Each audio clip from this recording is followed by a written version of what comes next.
இன்றே டவுன்லோட் செய்து உங்கள் ஃபேவரட் ஷோக்களை என்ஜாய் பண்ணுங்க. இங்க பாருடி, நீ நாடி பார்க்க கைய குடுக்கலன்னா நான் வெளிய போய் ராசு கிட்டையும் விசாலாட்சி கிட்டையும் உண்மைய சொல்ல வேண்டியிருக்கும். எனக்கு என்னமோ நீ ஃப்ராடுத்தனம் பண்ற மாதிரி தான் இருக்கு. நீ இப்ப கைய நீட்டுறியா இல்ல நான் வெளிய போகவா?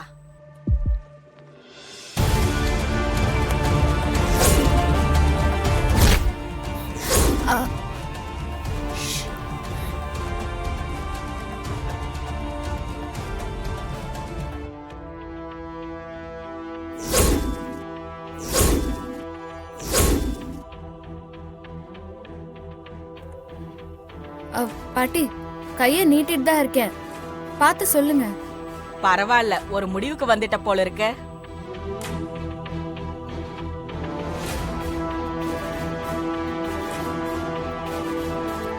ஒன்னும் அவசரம் இல்ல, நிதானமா பார்த்து சரியா சொல்லுங்க. எனக்கே உத்தரவு போடுறியா நீ?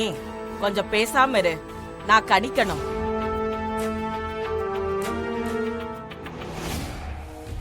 பார்த்தாச்சா? என்னன்னு சொல்லுங்க பாட்டி. உன்கிட்ட நான் ஏன் சொல்லணும்? சொல்ல வேண்டிய இடத்துல நான் சொல்லிக்கிறேன். என்ன வெளியே அழைச்சிட்டு போ. கூட்டிட்டு போ. வாங்க வாங்க. பாத்து. சரி. அம்மா தாயே,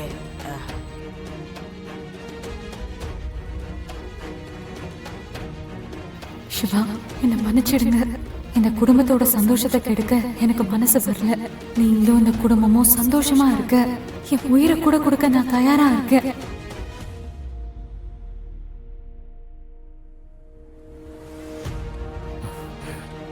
பாத்து பாத்து பாட்டி. ஏய், என்ன கிழவி ரொம்ப சந்தோஷமா வருது? மா, ஏதோ தப்பா இருக்குமா? தப்புனா கர்ப்பம் கன்ஃபார்மா? அப்படிதான் நினைக்கிறேன். என் வாழ்க்கையை நாசம் பண்ணவே பிறந்து வந்திருக்காளுங்க. கடவுளே, நல்ல செய்தியா இருக்கணும். மா, எதுக்கு பயப்படுறீங்க? ஜனனி ஏற்கனவே கன்சீவ் ஆயிட்டா. இப்ப கன்ஃபார்மா பாட்டியோட மன திருப்திக்காக தான் பாக்குறோம். அடியே செவ்வந்தி, பட்டுன்னு தேங்காய் உடைச்சா மாதிரி சொல்லு. சொல்றதுக்கு ஒண்ணு இல்லம்மா, சந்தோஷமான செய்திதான்.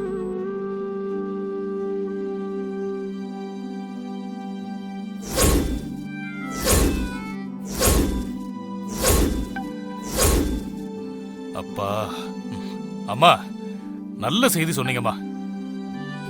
அண்ணா, அப்பா வாங்க போற, எனக்கு என்ன வாங்கி தரீங்க? என்ன வேணும்னு கேளுடா. இப்படி பட்டன்னு கேட்டா உடனே சொல்ல முடியாது.